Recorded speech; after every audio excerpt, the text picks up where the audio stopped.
নমস্কার, কেমন আছেন সবাই? মহিজ লাইফস্টাইলে আরও একটি নতুন ব্লগে আপনাদের সকলকে স্বাগত জানাই। আজকে বৃহস্পতিবার, তো সকাল থেকে মনে হলো যেহেতু পুজো দিতে হবে, বাড়িতে লক্ষ্মীর ঘট আছে, তো কেননা আমি যে পুজোর যে সামগ্রীগুলো সেগুলো আমি খেয়াল করলাম যে আমার বাড়িতেই আছে।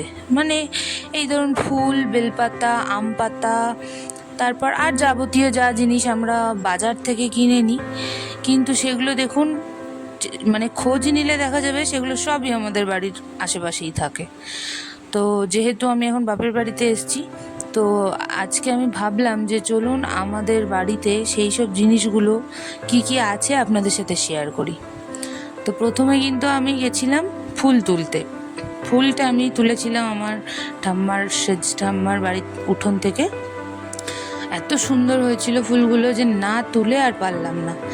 তারপর আমি বেলপাতা, দুব্বো, আর এখানে দেখুন এটা কিন্তু পান গাছ।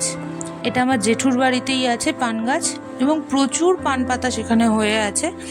তো আমি সেখান থেকে একটা সুন্দর দেখে পান পাতা নিয়ে নিলাম, একদম টাটকা তাজা পান পাতা।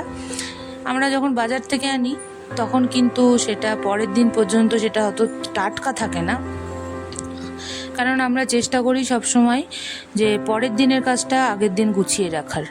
তো দেখুন এই যে যেমন এই যে আম পাতাটা, আমের বল্লভ যেটাকে আমরা বলি, এটা আমরা গাছ থেকেই পারলাম।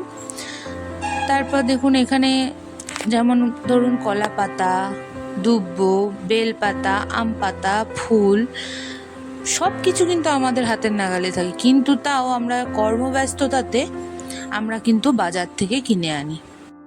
আর যেহেতু আজকে কোনো কিছুই কেনা জিনিস দিয়ে আমি পুজো করছি না, তো সেই কারণে ভাবলাম আপনাদের সাথেও একটু শেয়ার করি।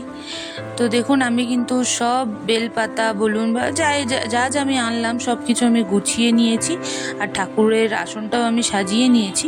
এবার এই যে আমি এখানে ঘরটা আমি রেডি করে রেখেছি, তাতে জল, বেলপাতা, আম পাতা সব কিছু দিয়ে আমি গুছিয়ে সুন্দর করে সাজিয়ে নিয়েছি।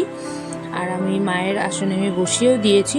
যেহেতু আমি এখন ভয়েস ওভার দিচ্ছি, তো তখন আমি যদি তখনের ভয়েসটা দিতাম আপনারাও দেখতে পেতেন। আমি কিন্তু উলুধ্বনি দিয়েই আমি ঘরটা বসিয়েছি। তারপর আমি একটু পাঁচালি পরে নিলাম, পুরো পাঁচালিটাই আমি পড়েছি।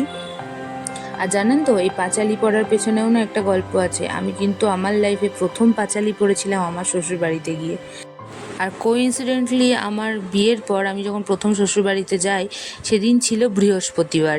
তো আমার শ্বশুরমশাই খুব আবদার করেই আমাকে বলেছিলেন, তো আমিও পড়ে শুনিয়েছিলাম। তো কেমন লাগলো আজকে আমার এই মিনি ব্লগ, সবাই আমাকে কমেন্ট করে অবশ্যই জানিয়ে আমার পাশে থাকবেন।